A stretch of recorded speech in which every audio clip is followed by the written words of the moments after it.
안녕하십니까. 그린웨플스 사업자 여러분, 오늘은 당뇨와 바나톨에 대해서 제1강 당뇨의 원인과 약물 부작용, 합병증에 대해서 설명해 드리도록 하겠습니다. 저는 교육을 담당하고 있는 윤석금 이사입니다.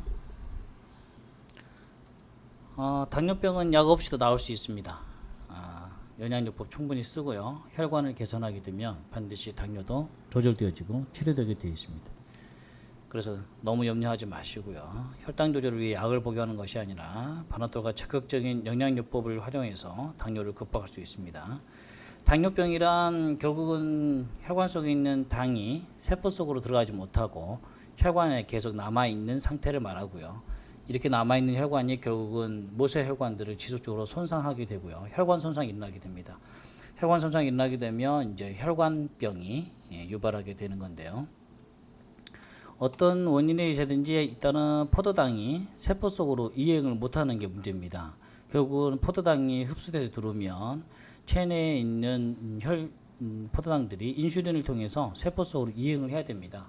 인슐린이 나와야 되는데 췌장에서 인슐린 분비력이 떨어지거나 나온 인슐린이 불량인 경우 생기게 되고요. 당뇨병은 고혈당으로 인한 급만성 합병증의 유발이 위험한 질환입니다. 그러니까 호발되기 때까지 합병증이 올 때까지 증상이 잘 없는 경우도 있고요. 중간중간에 관리를 잘 못하시면 당뇨 합병증이 와서 상당히 고생을 하시는 분들이 많습니다. 혈당은 아시겠지만은 뭐 음식, 특히 탄수화물 위주 식사를 하시고 현미나 밥, 그다음에 이제 과일들 이렇게 드셨을 때 주로 포도당으로 분해돼서 흡수가 되는데요. 주로 십이지장에서 포도당으로 분해 작업이 되고 소장에서 흡수가 됩니다. 그래서 혈액 속으로 들어오게 되고요. 혈액 속으로 들어온 포도당들이 각 근육 속이나 간 속으로 글루코겐 형태로 저장되었다가 나중에 필요할 때 끌어다 쓰는 겁니다. 일정한 포도당이 당을 유지해야 되는 이유는 아시겠지만은 이제 뇌에 일정한 포도당이 공급되어지기 위해서입니다. 네, 그래서 90에서 140 범위 내까지 항상 유지하게 되어 있고요. 그 밑으로 떨어지면 저혈당 쇼크, 그 위로 너무 올라가면 600 이상 올라가게 되면 고혈당 쇼크 현상이 나타나는데, 그 쇼크는 이제 아시다시피 포도당이 없으면 뇌에서 대사할 때 포도당을 사용하지 못하게 되면 뇌가 이제 위험 신호가 오고 가게 되고요. 그렇게 되면 신경을 차단하게 됩니다. 그래서 쇼크에 이르게 되는 거고요. 혈액 속에 필요 이상의 포도당이 많이 있으면 혈액 속에 알부민하고 서로 결합하게 됩니다. 그러면 최종 당화산물이라고 AGE라는 물질이 형성이 되고요. 이것이 혈관병의 염증을 유발하게 되고요. 이 혈관의 등에 찌꺼기가 끼면은 작은 혈관부터 막히기 시작합니다. 모세혈관부터 막히기 시작합니다. 그래서 혈관이 손상되기 시작한 게 7년에서 8년이 되면 신경이 먼저 손상이 되고요. 그래서 신경염이 많이 오는데 손과 발이 저리거나 찌릿찌릿하는 현상들, 건조한 현상들이 나타나게 됩니다. 10년 정도 지나면 혈관의 눈의 망막 현상이 이제 손상이 되기 시작하고요. 12년에서 15년이 지나면 이제 콩팥, 신장 기능을 잃어버리게 됩니다. 온몸이 붓거나 기운이 없고 씻고 피곤해지고요. 심해지면 혈액 투석을 해야 되고요. 신장 이식을 해야 되는 상황이 오게 됩니다. 요건 장내 미생물 종류에 따라서 비만이 생길 수 있다는 미 워싱턴 연구진에서 나온 자료를 분비드린 거고요. 보시면은 과다 분비된 인슐린은 흡수된 포도당이 에너지를 쓰이지 않고 그것을 저장하도록 유도하게 됩니다. 이 말씀은 이제 인슐린 저항성에 의해서 췌장에서 인슐린을 많이 나오도록 분비하는 음식이나 생활 습관을 가지게 되시면 그 많이 분비되어진 인슐린이 결국은 에너지원으로 포도당을 쓰기보다는 그것을 또 저장하는 형태로 유발되면 당뇨가 호발된다는 뜻입니다. 세포가 그 에너지 저장함으로써 그 결과로 우리 몸이 뚱뚱해진다고 보고 있고요. 이건 혈당치와 인슐린 분비에 대한 자료들입니다. 네. 건강한 사람은 여기서 보시면은 최단 140 범위 내에다가 다시 정상 수치로 떨어지게 되어 있는데요. 제2형 당뇨인 분들은 기초 분비이 이렇게 보시면은 올랐다가 쭉 높아졌다가 천천히 떨어지기 시작합니다. 요건 고혈당이 생기는 구조에 대해서 설명해 준 자료고요. 이건 정상일 때 체내 당의 흐름도, 이건 고혈당일 때 체내 당의 흐름도를 다시 식후와 공복일 때를 표시하는 거고요. 일일 혈당치의 변동에 대해서 잠깐 보시면요. 심한 당뇨병인 분은 200에서 점심밥을 드시고 간식 후 저녁을 드실 때까지 계속 당이 밑으로 떨어지는 게 아니라 계속해서 위로 올라가는 것을 보게 됩니다. 그래서 정상 범위는 140까지는 떨어지지 않습니다. 보통 200에서 300 범위까지 계속 유지하고 있게 되고요. 건강한 사람은 올라갔다 다시 조절되고 올라갔다 다시 조절되고 식사할 때마다 상승을 느릿하게 상승을 했다가 다시 또 정상 범위 내로 떨어졌다가 점심밥을 드시고 나서 다시 올라가는데 140을 넘지 않게 되죠. 떨어졌다가 또 다시 떨어졌다가 다시 올라갔다 떨어졌다. 이게 이제 건강한 사람들의 전형적인 패턴을 이렇게 유지하게 되어 있는 거고요. 근데 보시면은 심한 당뇨병인 분들은 거의 200대 떨어지지 않고 지속적으로 계속 300대에 머무르 있는 것을 보게 됩니다. 당뇨의 원인이 이제 인슐린 저항성을 보고 있는데요. 세포막에서 인슐린에 대한 반응이 떨어져서 인슐린이 제기능을 못하는 현상입니다. 인슐린 저항이 생기는 이유는 췌장에서 지속적으로 인슐린을 분비하는 작업을 계속해서 식습관을 하게 되면 그렇게 되고요. 결국은 뭐냐면 너무 빨리 췌장에서 인슐린이 분비되는 구조를 가지고 있다는 거죠. 결국은 뭐냐면은 이제 그 정제되어진 식사, 특히 이제 백미밥, 밀가루 음식, 떡, 그다음에 이제 백설탕, 음료수 같은 이제 당을 섭취하게 되면요, GI 지수가 높은 음식들은 당을 급속하게 올립니다. 그러니까 현미밥하고 백미밥의 차이는 뭐냐면 현미에는 아시겠지만 도정을 덜 했기 때문에 위에 미강 껍질이 남아 있는 상태인 거고요. 쌀lun과 미강이 남아 있어서 체내에 들어가게 되면 천천히 흡수할 수밖에 없습니다. 그러니까 설탕도 정제되어지지 않는 설탕 같은 경우는 큰 피해가 없습니다, 몸 안에. 그런데 백설탕으로 가공하는 과정에서 이제 불순물들을 다 제거하게 되죠. 제거하게 되면 이제 그 소화 흡수 속도가 너무 빠르게 되는 거죠. 그러니까 소화 흡수 속도에 문제가 되는 겁니다. 들어와서 당으로 올라가서 포도당이 돼서 체내에 필요한 에너지로 쓰여지는 것은 다 좋은 것들이고요.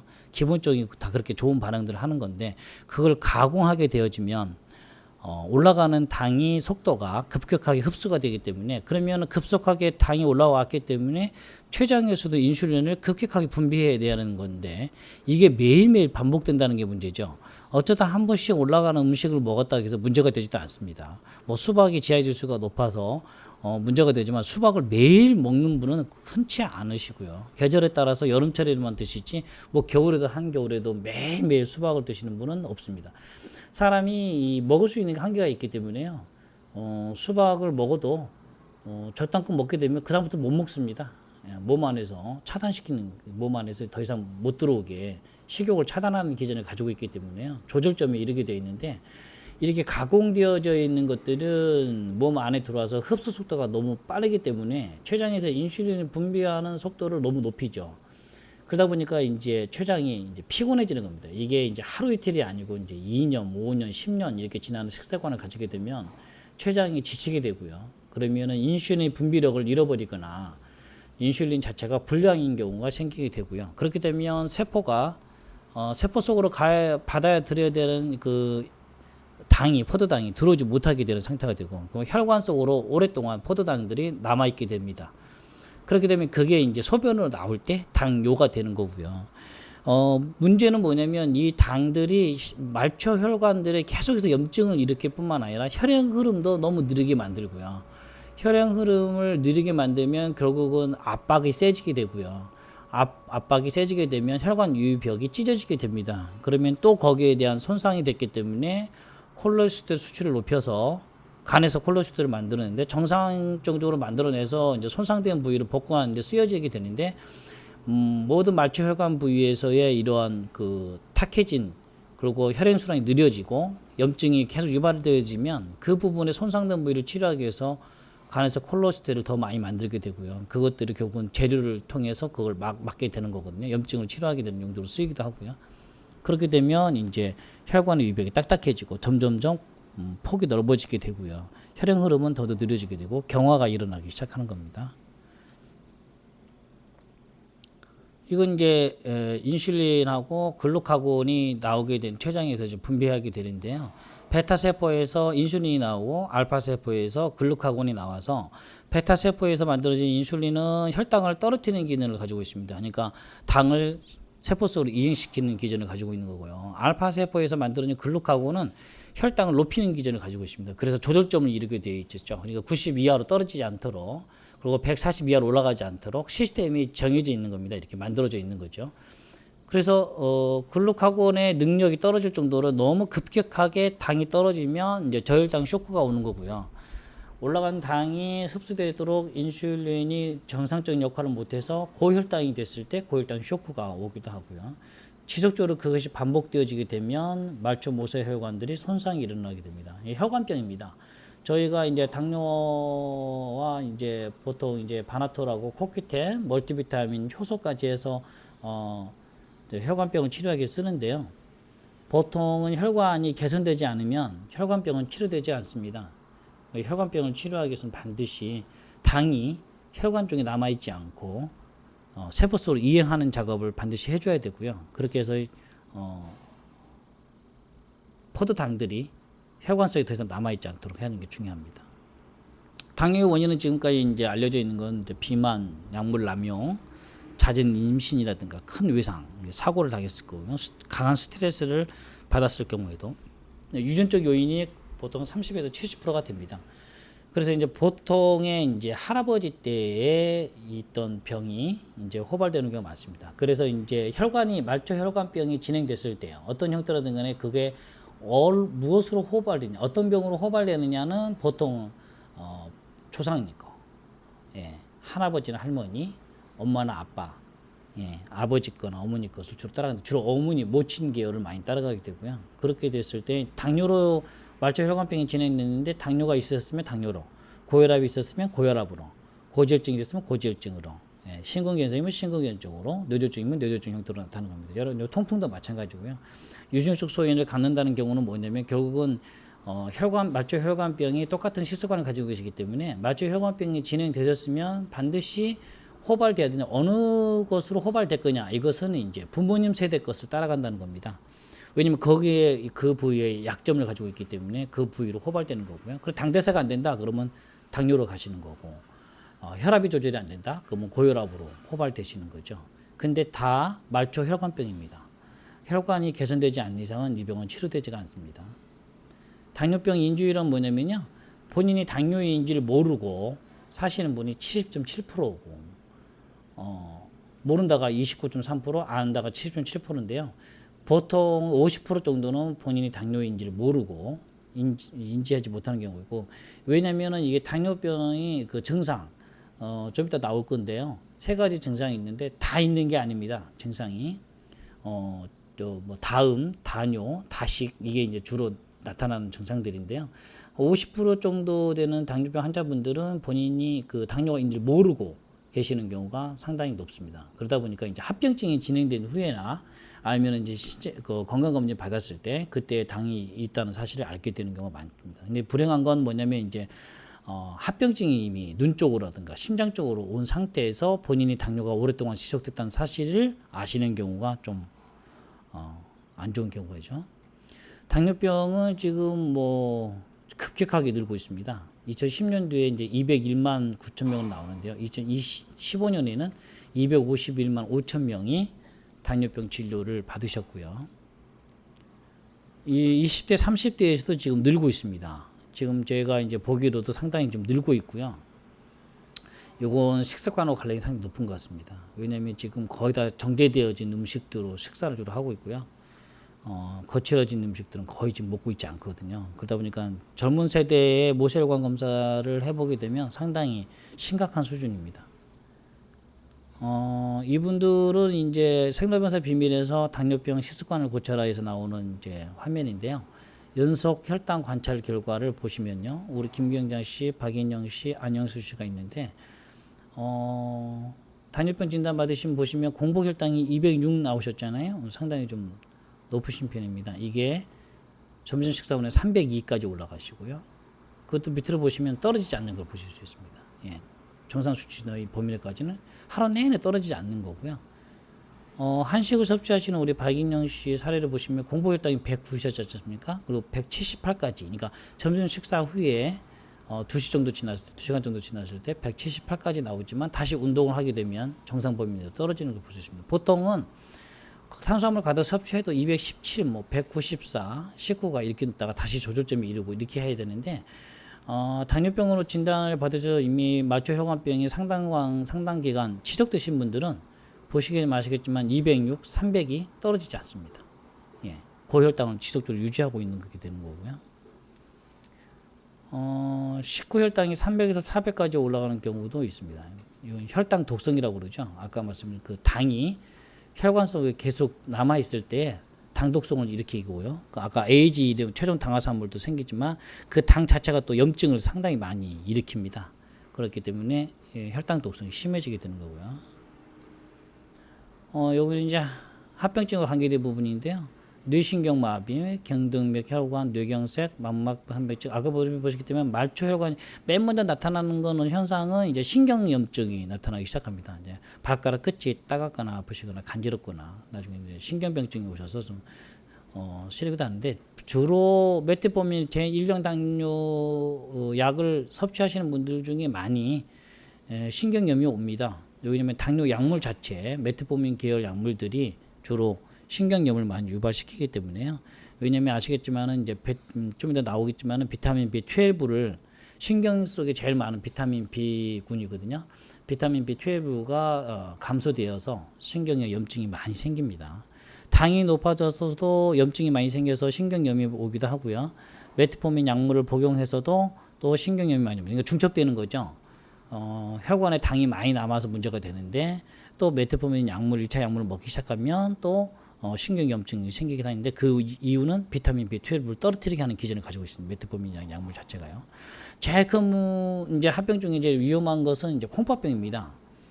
예, 보통 당뇨 호발되신 지 한 관리를 잘 하시면 뭐 20년 후 아니면 10년 후부터는 이제 합병증이 진행된다고 보고 있는데요. 주로 망막하고 신장하고 족부 궤저가 제일 큰 문제가 되는데요.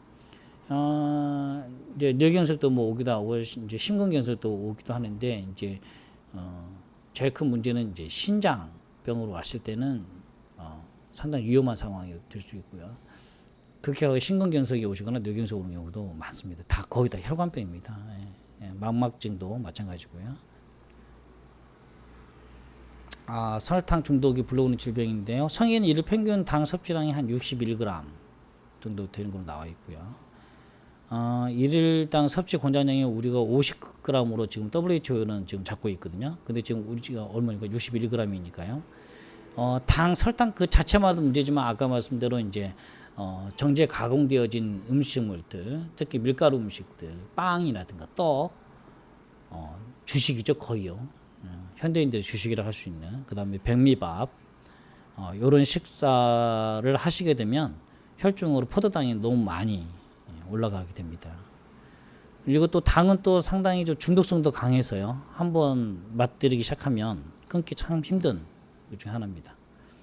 설탕과다 섭취하면 심장질환 사망률이 3배 정도 올라간다면 왜냐면 아까 말씀드린 혈관이 손상되기 때문입니다. 고당질의 탄수화물 과잉 섭취가 설탕, 흰쌀밥 위주고요. 미국에서는 탄산음료 지금 그래서 콜라 판매 중지하고 있고 학교 내에 자판기 설치 금지시키고 있는 거고요. 미국이나 극장 같은 거 공연장 안에서도 콜라는 작은 크기만 판매하도록 지금 유도하고 있습니다. 설탕 분자가 단백질과 결합해서 콜라겐을 변성을 시켜서 눈하고 피부를 늦게 만든다는 이야기고요. 콜라겐 에스킨. 단순 당질인 설탕이 섭취하면 바로 혈당이 올라가고 인슐린이 나와서 저혈당으로 그러니까 반복되어지는 겁니다. 그러니까 위로 올라가면 바로 또 인슐린이 분비되어서 떨어뜨리는데 그게 또 너무 많이 떨어뜨리는 기전을 가지고 있고요. 오고 가고 합니다. 반복되어집니다. 과다 설탕 섭취는 피부 노화의 주범이 되고요. 적당한 섭취가 필요합니다. 당뇨 환자들의 고혈당, 수정체 당화로 백내장의 진행을 가속시킵니다. 그러니까 백내장의 원인 중에 이게 당뇨 환자들이 많이 백내장이 오는 이유가 이런 경우입니다. 고혈당인 경우에 수정체가 당화돼서 백내장이 진행이 가속시키는 겁니다. 연세가 돼서 백내가 오는 경우도 있지만 혈관병이 진행되다 보면 이렇게 백내장으로 진행되는 거고요. 수정체가 부으면서 시력이 떨어지게 되고요. 눈 안쪽 혈관벽이 손상으로 돼서 망막병증이 유발되어집니다. 그 다음에 이제 많이 알려져 있지 않고 이제 주로 이제 왜냐면 이제 의사분들이 병원에서나 이제 다른 곳에서는 우유를 적극적으로 권장하고 있는 상태여서 우유를 말씀을 드리면 거의 반발이 심한 경우도 있습니다. 하지만 우유를 끊지 않고서는 염증 치료가 되지 않습니다. 그래서 닐 버나드 박사의 이야기는요, 우유와 제1형 당뇨 원인 한번 읽어드리겠습니다. 당뇨병은 혈액에 당이 너무 많은 상태입니다. 이 당은 글루코스라고 하며 뇌에 가서 뇌 기능을 위한 에너지로 근육으로 가서는 근육 운동을 위한 에너지를 만듭니다. 제1형 당뇨의 특징은 무엇인가 하면 인슐린, 즉 당을 세포로 들여보내기 위한 인슐린이 없다는 거예요. 인슐린은 무엇이고 어디서 만들어질까요? 인슐린은 췌장에서 생성됩니다. 췌장은 리모컨 같은 건데 크기와 모양도 리모컨과 비슷해요. 배꼽 뒤에 있는 췌장은 인슐린을 만들고 인슐린은 혈액을 통해 근육세포, 간세포 등으로 가서 혈당을 세포로 들여보냅니다. 제1형 당뇨병은 이 인슐린이 없는 거예요. 왜 그럴까요? 유전 때문일까요? 환경 때문일까요? 부분적으로는 유전 때문이에요. 집안에 당뇨 환자가 많은 경우가 있죠. 하지만 일란성 쌍둥이 중에 한 명이 제1형 당뇨 환자라면 다른 한 명도 당뇨에 걸릴 확률은 40%밖에 안 돼요. 다시 말해서 유전적 요인은 있지만 결정적이진 않다는 거죠. 환경적 요인이 당뇨병 발생을 결정지을 수 있어요. 그 요인이란 무엇일까요? 약 20년 전 1992년에 이 요인을 거의 확정짓는 연구가 있었습니다. 제1형 당뇨 판정을 받은 아동 142명이 혈액검사를 했습니다. 혈액검사에서 항체를 찾았는데 혈액 속의 단백질로서 췌장을 공격하고 죽이는 항체였죠. 이 항체는 연구 대상 모두에게서 발견되었습니다. 제1형 당뇨 판정을 받은 아동 전부가 있었죠. 그래서 오늘날 학자들은 당뇨병은 이유 없이 생기는 게 아니라 항체, 즉 단백질이 혈액에 형성되어 아군의 폭격과 마찬가지로 인슐린을 만드는 세포를 죽인다고 믿습니다. 그러면 이 항체는 어떻게 생길까요? 이것은 인체가 반응하는 이질 단백질이라고 생각돼요. 항체란 그런 거죠. 항체는 세균, 바이러스를 죽이거나 알레르기 유발 항원에 반응하죠. 과연 무엇일까요? 바이러스일 수도 있어요. 이에 대한 증거도 있고요. 하지만 우유일 수도 있습니다. 생각해 보세요. 인간의 아기는 소젖이 아닌 엄마젖을 먹는 게 정상이에요. 모유를 먹은 아이들에게서는 제1형 당뇨가 대단히 적지만 우유를 먹은 아이들에게서는 그보다 훨씬 흔해요. 다시 말해서 소단백질에 대한 항체가 췌장 단백질을 만나 그것을 파괴한다는 거죠. 그렇다면 이 말은 아이들에게 우유를 먹이지 않으면 제1형 당뇨를 예방할 수 있다는 말일까요? 확신하기는 이르지만 242명의 아동을 대상으로 한 연구에 따르면 이들은 전부 모유를 먹고 젖을 뗀 후 우유 단백질을 제거한 특수식을 먹었는데 이 위험한 항체가 60%나 감소되었어요. 따라서 우리의 생각은 옳았습니다. 모유를 먹이고 어릴 때부터 우유를 먹이지 않으면 도움이 될 거예요. 닐 버나드 박사의 말이었고요. 영상은 유튜브에 검색해 보시면 나옵니다. 소아 당뇨 예방 292페이지에 라파시다를 바꾸면 건강해 보인다는 책에 나와 있는데요. 남철현 보건화 박사님이 쓰신 저자책이고요. 우유는 유전적 소인인 어린이의 당뇨병을 유발하는 요인이 된다. 점점 많은 과학 연구 발표들이 이 관계를 말하고 있다. 이제는 과학자들이 우유 단백질이 췌장의 베타세포 표면에서 발견되는 단백질과 닮은 꼴이라고 밝히고 있다. 이 두 개의 우유 단백질을 전문용어로 ABBOS, 소의 혈청 알부민의 일부와 베타카제인이라고 합니다. 유전적 소인인 어린이는 이런 단백질에 대한 항체를 만드는데 이 항체가 비슷하게 생긴 췌장의 베타세포에 있는 단백질을 공격할 수 있다는 것이다. 이 베타세포는 인슐린을 생산하는 공장이고 만일 면역계가 이것을 파괴하면 당뇨병이 생깁니다. 카자네인의 박사는 이 연구들 중에 하나의 저자인데 우리는 소아 당뇨 예방을 위한 놀라운 전략을 밝혀냈다. 만일 우리가 옳다면 이것은 이 끔찍한 질병의 종말이 시작될 것이다 라고 말했다. 물론 이것은 모든 유전적 소인이 있는 환자들의 식사에서 우유를 제거한다는 것을 의미한다. 우유 역습이라는 책에서 티엘리 수카르 과학 전문 작가신데요. 우유 역습이라는 책에서 뭐라고 나오냐면요. 당뇨병에 걸린 아이들이 모유를 먹는 기간이 짧고 우유 단백질을 일찍 접했다는 것은 대부분의 연구에서 지적하고 있는 사실이다. 관련된 차트고요. 우유가 당뇨병을 조장할 수 있는 이유는 제1형 당뇨병이 증가하는 원인을 설명하기 위해 가장 납득할 만한 시나리오는 최근 수십 년 전부터 각 나라에서 수십 명의 아기들이 너무 빨리 식이성 단백질을 접하고 있다는 것이다. 아이들 대부분은 그 단백질을 제대로 소화하지만 일부는 주로 유전적인 이유로 소화해내지 못한다. 소화되지 못한 단백질 조각들은 혈액 속으로 유입되는데 면역계는 그것을 침입자로 인식하고 파괴에 들어간다.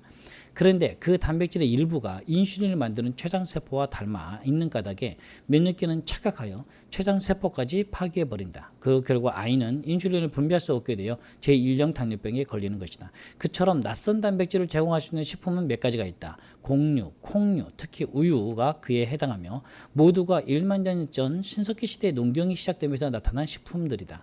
곡류는 최근 들어 의심을 받고 있는데 무엇보다도 오래전부터 연구자들이 집중적으로 의심하고 있는 것은 우유다. 메리케너는 우유가 혈당을 별로 높이지 않기 때문에 인슐린 농도에도 크게 영향을 주지 않을 거라고 생각했다. 그런데 결과를 보고 깜짝 놀라게 된다. 우유가 인슐린 농도를 크게 높이는 것으로 확인되었기 때문이다. 당뇨병 환자에서 전혀 이상적인 식품이 아니었던 것이다. 그렇다면 건강한 사람의 경우는 어떨까? 이는 중요한 질문이다. 왜냐하면 식후 인슐린 농도가 계속 높게 유지되면 건강한 사람도 위험하기 때문이다. 그 상태가 여러 해 지속되면 인슐린 저항성은 이어져 세포들의 호르몬의 명령을 듣지 않고 공복에도 계속 고혈당이 될 수 있으며 혹은 췌장이 지쳐 인슐린을 충분히 만들어내지 못할 수도 있다. 두 경우 모두 당뇨병이나 대사증후군이 곧 따르게 된다. 따라서 우유는 당 지수는 낮으면서도 인슐린의 반응은 이상하게도 많이 유발하는 보기 드문 식품에 속하는 것이다. 또 다른 스웨덴 연구진은 발효유가 어떤 작용을 하는지 알아보는 실험을 했다. 신맛이 나는 식품은 일반적으로 혈당을 낮춰주는데 베이킹 파우더를 사용한 빵에 비해 신맛이 더 나는 천연 효모 맛이 낮은 당 지수를 가지고 있는 것도 그 때문이다. 연구진은 지방 함량이 낮은 몇 가지 유제품이 혈당과 인슐린 농도를 얼마나 높이는지 측정했다. 그 결과 발효유 제품을 포함한 모든 유제품이 낮은 당 지수를 가지고 있음에도 인슐린 농도는 크게 높이는 것으로 드러났으며 그 수치는 정제 밀가루가 만든 흰빵에서 관찰되는 정도와 비슷했다. 연구진은 혈중 인슐린 농도가 인슐린 저항성을 영향을 준다는 점을 감안할 때 우리가 밝혀낸 사실은 중요한 의미를 지닌다고 분석했다. 네, 우유를 끊지 않으면 그 당 조절뿐만 아니라 혈관병이 치료되지 않습니다. 염증을 지속적으로 유발시키는 걸로 나와 있고요. 저희 바나톨 요법을 쓸 때는 우유를 중단시킵니다. 심근경색 위험인자를 보시겠고요. 흡연, 고혈압, 고지혈증, 당뇨, 비만. 여기서 흡연이 지속적인 원인이 되면 흡연도 결국은 혈관 손상을 시키는 거거든요. 네, 흡연 피게 되면 이제 저번에도 이제 영상에도 한번 보셨겠지만은 쥐 실험, 쥐의 그 흡연을 시키면 담배 연기를 맡게 하면 말초 모세혈관들이 순식간에 사라지는 게 보입니다. 고혈압, 고지혈증, 당뇨, 혈관병입니다. 예. 비만은 혈관병을 유발시키는 유인자이고요. 예. 그래서 결국은 비만이 온다고 봅니다. 말초 혈관병으로 전부 다 진행될 것입니다. 네. 미세먼지가 당뇨병을 유발하는 원인 중 하나이다라고 지금 이야기가 나오고 있고요. 대기 중 미세먼지 농도에 따른 경동맥 두께의 변화에 대한 연구에서 실험 참가자 5,360명 중에 미세먼지가 많은 지역 사람들의 경동맥 내벽 두께가 연평균 0.014m씩 두꺼워지는 것으로 분석됐습니다. 원인이 하나 중에 이 미세먼지도 원인이 된다는 거죠. 공기 오염이 심장마비나 뇌졸중 같은 질환을 유발할 수 있다라고 하고 있고요. 이거는 이제 청kin두설에서 당뇨병 오해와 진실 내용인데요. 당뇨병은 유전된다고 나오는데 양친이 다 당뇨병이 있으면 나한테 걸릴 확률은 30% 정도. 양친 중에 한 분만 당뇨병이라면 15% 정도인데 어머님의 당뇨병이면 그보다 좀 더 높은 확률이 있습니다. 갑자기 살이 빠진다면 당뇨병 의심해라. 당이 우리 몸에 정상적으로 에너지를 써줘야 돼요. 그런데 에너지를 쓰지 못하고 혈액에는 당이 올라가 있으면서 에너지는 그 내 몸에 있는 근육이나 지방을 분해해서 쓰게 돼요. 그래서 체중은 빠지게 되는 게 당뇨병이죠. 그러니까 고혈당이 됐을 때 증상 중에 하나가 그 근력이 급격하게 빠지게 됩니다. 그러니까 체지방이 분해돼서 체중이 중요한 게 아니고요.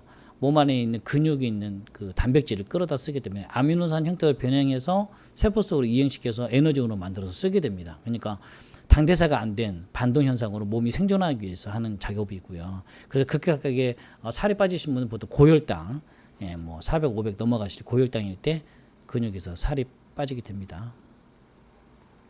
인슐린 주사를 맞으면 살이 찐다. 인슐린은 우리 몸의 세포를 크게 만드는 호르몬인데요. 특히 지방 세포를 크게 만들어서 인슐린을 사용하면 체지방이 복부지방에 붙어요. 그런데 특이 식이요법을 잘못해서 탄수화물이 많이 먹게 되면 비만 정도가 더 심해지겠죠. 네. 인슐린 주사 주의해야 됩니다. 근육이 줄면 당뇨병이 악화된다고 나왔을 때. 근육이 들면 악순환 되는 거죠. 고혈당이 되면 근육을 술어 끌어주기 때문에 근육이 빠진 상태에서 운동을 동반하게 되면 안 되고요. 그래서 저희 반화통요법 쓰실 때는 근육 운동도 혈당 조절된 상태에서 근육 운동 하라고 그러시는 거고요. 할 수 있는 운동은 30분 정도의 걷기 운동 정도만 가볍게 하시고 혈당 조절이 되시고 조절점에 이르렀을 때는 그때는 근육 운동을 강하게 하셔도 상관이 없습니다. 그리고 이제 악순환 고리에 빠져드는 거죠. 예. 당뇨병이 악화되면 근육이 줄면 당뇨병이 악화되면 당뇨병이 지나서 근육이 줄어서 그것도 악화가 되는 거고. 네. 이덕기 교수님이 하신 얘기는 뭐냐면 간의 수치, 환경 호르몬 물질하고 관련돼 있다는 말씀을 하는 거고요. 그래서 이제 당화 혈소소, 그러니까 식후 혈당은 되게 낮게 나오시는데 당화 혈소소가 이제 공복 혈당의 3개월치 평균을 나타내는 거거든요. 당화 혈소소가 이상하게 높으신 분들은 환경 호르몬에 노출되어 있지 않는지도 한번 살펴보셔야 됩니다. 집안 환경에서 환경 호르몬에 특히 비스페놀 A 계열의 환경 호르몬에 노출이 많이 되지 않느냐 한번 살펴보셔야 됩니다. 이건 미토콘드리아에 대해서는 에너지, 당뇨 환자 미토콘드리아들 상태가 틀리죠. 예. 화학 물질 노출했을 때와 당뇨 환자 미토콘드리아가 거의 비슷합니다. 미토콘드리아는 이제 에너지를 만드는 공장이고요. ATP 에너지를 만들어내는 공장입니다. 세포에 내서 미토콘드리아. 그러니까 미토콘드리아가 당 대사를 해서 산소를 받아들이고 당을 받아들여서 에너지를 만들어내야 세포가 힘을 내서 일을 하는 거거든요. 세포의 그 힘은 미토콘드리아에서 만들어내는데 당뇨 환자분들은 미토콘드리아의 힘이 거의 생기지 않습니다. 왜냐하면 이제 당이 세포 속으로 들어오지 못하기 때문에 미토콘드리아에서 에너지를 만들어낼 수가 없는 거죠. 그렇게 되면 이제 체력이 떨어지고 힘도 떨어지고요. 문제가 되는 겁니다. 비스페놀 A에 노출됐을 때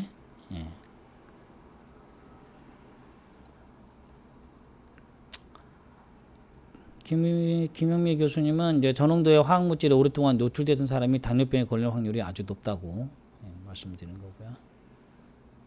고혈당 그리고 환경물질에 대한 산화 스트레스 증가가 미토콘드리아의 기능을 떨어뜨리는데도 영향을 줄 수 있는데 증가된 산화 스트레스가 미토콘드리아의 기능 이상을 만들고 미토콘드리아의 기능 이상이 생기면 인슐린을 만들어내는 기능이라든지 인슐린에 대한 저항성에도 영향을 미치기 때문에 한번 혈당 조절이 안 되게끔 하는 작용을 할 수 있을 거라고 생각합니다. 그러니까 환경 오염 물질, 특히 환경 호르몬 물질이 좀 영향을 많이 받습니다.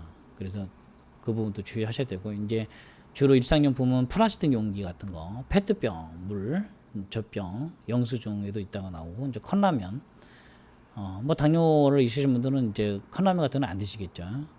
그다음에 플라스틱 용기를 혹시 많이 쓰고 계시면 유리병으로 교체를 시키셔야 됩니다. 소염 진통제 복용에도 혈당이 올라갑니다. 예.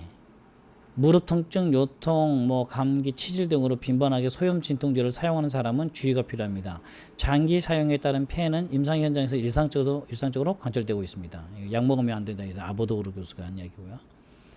고혈압인 경우는 소염 진통제는 혈관을 수축시킨다. 그래서 혈압을 유발시키고요. 당뇨병도 유발인데 아드레날린이 증가하여서 혈당치가 상승합니다. 강한 냉증도 유발하는데 혈류장애로 손발이 얼음처럼 차가워지는 강한 냉증이 오고요. 끈질긴 두통, 요통, 생리통도 생깁니다. 이건 이제 만성적인 혈류장애와 가립구가 증가해서 나타나는 건데요. 진통제를 이제 쓰게 되면 통증이 만성화되어 버립니다. 나중에는요. 장국 내막증도 유발하고 불면, 불안, 피로감도 오게 됩니다. 그래서 먹는 약이 소염 진통제 먹고 계시면 이런 부분도 의심을 해보셔야 됩니다. 자, 이제서야 당뇨병 분류가 나왔습니다. 앞에 대해서는 이제 중요한 사항들은 캐치하시면 될 것 같고요. 계속적으로 반복될 겁니다. 제1형 당뇨병은 전문 연령, 30세 이전에 호발됩니다. 갑자기 발병하게 되고요. 자가 면역 기전이기 때문에 자기 몸을 자기가 공격해서 췌장의 베타세포를 다 파괴시키는 기전을 가지고 있고요. 바이러스 감염에 의해서 췌장이 파괴되는 경우 비만화 연관성이 별로 없고요. 완전 결핍이기 때문에 인슐린을 바로 투여해야 되는 상태에 이르게 되고요. 제2형 당뇨병은 40세 이상 이제 중년기 때 주로 서서히 옵니다. 그리고 유전적인 경향이 아주 강하고요. 비만이라든가 노화, 스트레스에 의해서 진행이 되고요. 비만과 연관성이 있고 감소되었거나 비교적 정상입니다. 췌장은 인슐린 분비를 가지고 있습니다. 경구 혈당 강화제나 인슐린을 주로 쓰게 됩니다. 당뇨병 증상을 이제 잘 모르시는 분들이 좀 있으셔고요. 어떤 증상이 나타나는지 잘 모르셔가지고 당뇨인지 아닌지 잘 헷갈리시는 분들이 계시고, 증상이 있습니다. 3다 증상. 다음 물을 많이 먹게 되고요. 물을 많이 먹게 된다는 게 보통 우리가 정상인들이 생각하는 수준 이상이 아닙니다. 상당히 많이 먹습니다. 그 다음에 다뇨, 아주 자주 소변이 마렵게 되고요. 특히 저녁에 자주 깨서 소변을 보게 되고요. 다식은 식욕이 조절이 안 됩니다. 막 계속 먹게 됩니다. 그럴 때는 3다 증상이 나타나서 의심을 하실 필요가 있고요. 그럴 때는 가까운 보건소나 병원에 가셔가지고 당화 혈색소 검사나 혈당 검사를 해보셔야 됩니다. 전신 증상으로는 체중이 갑자기 줄고요. 피로감이 엄청 심해지고 공복감이 되게 많이 오르죠. 안과적으로는 시력이 흐릿해집니다. 그래도 사물이 이제 색깔의 변화가 일어나게 되고요. 특히 이제 당이 아주 높은 경우에는 눈이 아주 흐릿합니다. 침침하게 됩니다. 내 눈이 아주 침침해졌다. 당뇨 환자분인데 눈이 침침해졌다. 그러면 당이 높은 경우가 있습니다. 고혈당인 경우. 피부 증상은 가렵습니다. 그 다음에 이제 여성인 부인 같은 경우에는 이제 구푸 소양증, 가려움증이 심할 수도 있고요. 신경 증상으로는 손발 저림 현상이라든가 감각이 좀 무뎌지거나 냉감, 차지거나 통증이 올 수도 있고요. 현기증이 올 수도 있고 소화불량이 올 수도 있습니다. 이런 증상이 왔을 때는 고혈당을 좀 의심해 보셔야 됩니다. 뭐 눈이 침침해지고 시력 떨어지고 비문증, 그다음 현기증이 일어나기도 하고요. 그다음 내장 쪽에는 변비, 설사가 반복되기도 하고 성욕도 떨어지고 발기부전도 오고요. 주로 당뇨 환자분, 남성 당뇨 환자분들은 발기부전이 많이 옵니다. 흉부 압박감, 흉부통도 오고요. 피부에는 피부병이나 종기, 부스럼 같은 거 자주 생기고 쉽게 낫지 않습니다. 궤양 자주 생기고 쉽게 낫지 않고요. 가려움도 심할 수 있고요. 목마름, 다음 단뇨 아까 말씀드렸고 식욕 증진, 피로, 탄력감 생기고요. 손발 끝이 저리고요. 냉증, 차고요. 잠을 못 주무신 분도 계십니다. 손발이 차가워서. 심한 통증에 따른 장단지, 경련이 올 수도 있고요. 조금만 걸어도 발이 아프고 좀 쉬면 좀 나아지고요. 간결성 파행이라고 그럽니다. 그 다음에 간염증, 충치, 특히 이제 치주염, 당뇨에 있는 경우는 주의하셔야 됩니다. 치주염 자주 옵니다. 나중에 관리를 좀 더 하시면 이가 다 빠지는 경우도 있습니다. 그리고 나머지 이제 흔한 증상이 무증상인 경우가 합병증이 당뇨병을 발견하기도 전에 먼저 와버린 경우가 있습니다. 진단 기준은요. 정상은 공복은 140, 그 다음에 식후 2시간 졌을 때 140 이하, 당뇨병 전 단계는 100에서 125까지 공복이에요. 그 다음에 식후 140에서 200 밑으로, 당뇨병으로 진단받는 경우는 126을 넘어서시고 식후 혈당이 200을 넘어가는 경우입니다. 무작위로 어느 시간대에 재든 간에 200이 넘어섰을 경우에는 당뇨로 진단을 받게 되고요. 당화 혈색소 기준치는 6.5입니다. 정상 범위 내는 5.7에서 6.4까지가 정상 범위라고 6.5를 넘었을 때 병원에서의 이제 당뇨 환자분들의 이제 관리를 할 때 수치는 6.8 정도로 잡고 있습니다. 읽는 부분 여기 써 있습니다. 밀리그램스 퍼 데시리터. 140 밀리그램 퍼 데시리터. 이렇게 읽습니다. 아까도 봤었는데요. 이 당뇨 환자인 이 권영구 씨 사례를 이제 신문에 나오고 당뇨병이 있으시 보시지만 265, 228 전혀 밑으로 150이 어느 순간에 됐든 간에 어느 시간에 됐든 간에 200으로 떨어지지 않습니다. 거의 밑으로 위로 다 265, 270, 228. 어느 순간에 됐더니 200 밑이다 그러면 뭐 안전하셔도 됩니다. 그래도 정상인분은 다 80, 80, 79 이거밖에 안 됩니다.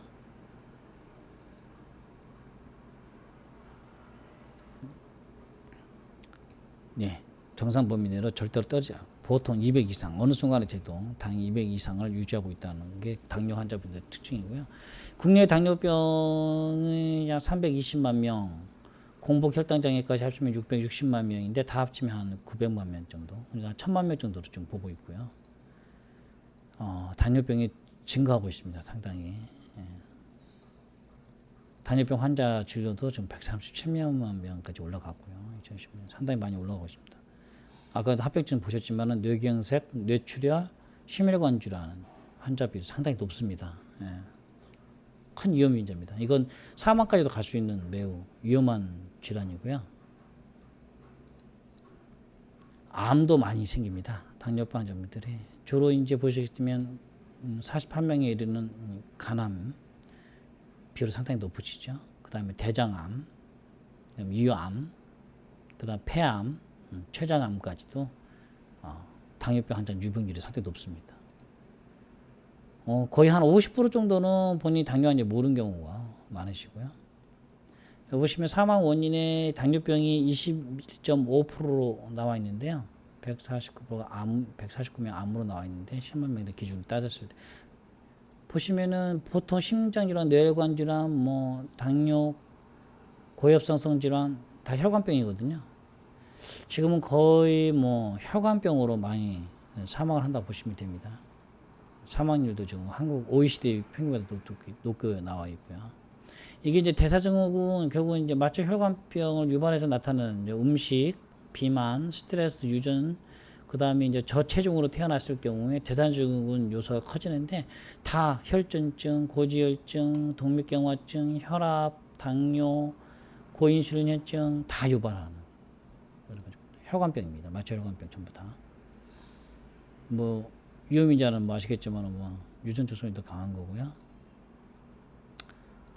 그 다음에 이제 악화시키는 요인은 뭐 제가 봤을 때는 거의 이제 외과적 수술이나 이제 큰 이제 사고나 뭐 정신적 스트레스 급성으로 오는 경우도 있지만은 거의 음식으로 오는 경우도 있고 또 약물로도 오는 경우도 상당히 있습니다.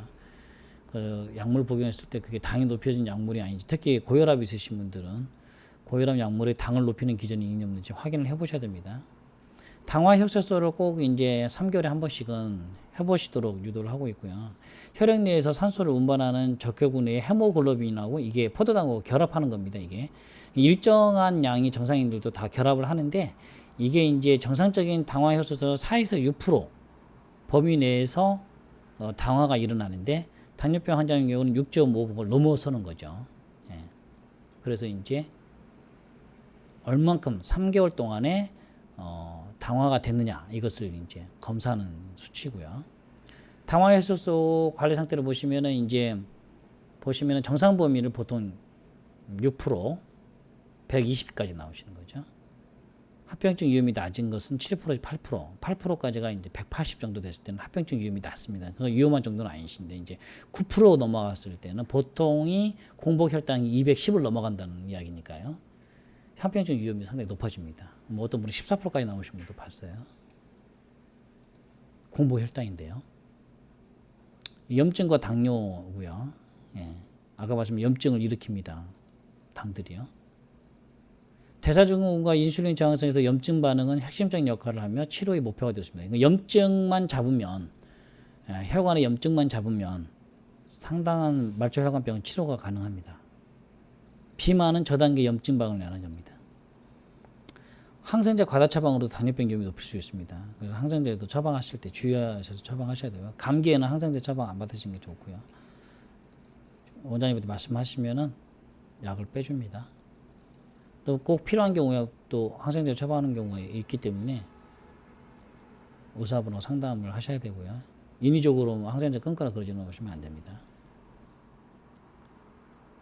정상적인 인슐린이 이렇게 나오는데 이제 15년 됐을 때 이렇게 당뇨병 약을 드시게 되면 이제 보통 10년 넘어가시게 되면 약물로도 컨트롤이 안 될 정도로 드시는 경우가 있으시고 이건 이제 설진이라는 책에서 나온 건데 요 보시면은 74세 여성인 경우에 한번 보십시오. 여기에 일과시가 당뇨병 치료를 받고 있고 102태 설진은 담홍색이고 기가 부족해서 있고 증상으로는 중증임을 추측할 수 있습니다. 이런 결과가 여기 보시면 벌써 색깔이 틀리시죠?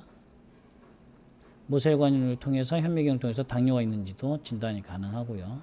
정상인 부분이 이렇게 모세혈관 나오는데 당뇨가 있는 경우는 이렇게 역삼각형 모양, 위에 폭이 넓고 밑에가 가는 바늘기 모양 형태로 되어 있습니다.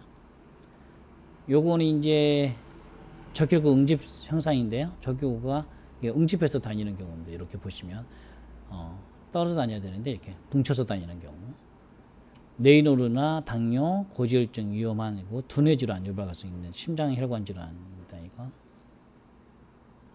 이건 나중에 설명을 또 해드리고요. 여기 보시면은 통풍이 있는 경우 혈관 한번 보십시오. 그 다음에 고혈압인 경우, 그 다음에 당뇨와 고혈압 같이 호발하신 분의 혈관이고요. 이렇게 정상적인 혈관이 이렇게 나와야 됩니다. 적혈구의 용혈이라는 적혈구가 급하게 팽창해 마치 유령처럼 사라져서 보이지 않게 되는 현상을 말하는데, 이 현상은 영양의 균형이 깨진 상태에서 잘 일어납니다. 특히 당질의 과잉 섭취가 관련 깊이도 없습니다. 그래서 당을 많이 섭취하게 되면, 많이 들어오게 되면 그 면역력도 많이 떨어집니다. 결국 주스를 마신 직후에 거의 대부분의 경우 이 현상이 관찰되는데, 비만인 사람이나 당뇨병 환자, 평소 탄수화물을 지나치게 섭취한 사람에게서 이런 현상이 나타납니다. 여기 보시면 왼쪽 아래부터 적혈구가 사라지고 있죠. 사라진 현상입니다. 마치 유령처럼 사라진 적혈구. 1000배로 관찰했을 때 유령처럼 사라져 버립니다. 적혈구가요. 통증이 전혀 없는 심장마비가 있습니다. 이 경우 주의를 요하는데, 이때 순간적으로 전신의 기운이 빠지는 느낌이 들거나 어지럼을 경험하고, 심장이 두근두근하거나 숨이 가쁘고 식은땀이 흐르는 것을 경험할 수 있고요. 때로는 죽을 것 같은 느낌을 경험하는 사람도 있습니다. 위에 언급된 증상을 경험했다면 심장마비가 발생한 것일 수도 있습니다. 특히 고혈압, 고지혈증, 당뇨, 비만, 흡연, 심장마비로 조기에 사망하는 가족이 있는 경우와 같은 심혈관 질환의 위험 요인이 되는 경우 더욱 주의를 요합니다. 통증이 없는 심장마비는 당뇨병 환자, 여성, 노인에게 더 흔히 나타납니다. 통증이 없습니다. 심장마비가 왔는데. 갑자기 눈앞에 수많은 점들이 보인다면 이는 의사의 진찰을 피하다는 아주 위급한 신호일 수 있습니다. 이건 눈의 맨 뒤쪽에 상이 맺히면 그 정보를 뇌로 전달해주는 부분에 망막의 혈관에서 혈액이 유출되는 상황인데, 즉 망막 미세류 동류라는 상태가 바로 이와 같은 상황입니다. 좀 더 만성적인 질환으로는 당뇨병에 의해서 비정상적인 혈관이 새로 만들어져 파열될 가능성이 높습니다. 숨 쉴 때 과일 향기가 난다면 혈당이 조절되지 않아서 생기는 당뇨병 합병일 가능성이 있으며, 혈액이 위험한 수준으로 산성화되는 산혈증을 유발할 수도 있습니다. 정작 당뇨 환자 본인은 자신이 내쉬는 숨에서 이상한 냄새가 나는 것을 잘 모르는 경우가 많습니다. 과일 향기가 나는지 보시는 것이죠. 흡연이 당뇨병을 유발시킵니다. 위험인자입니다.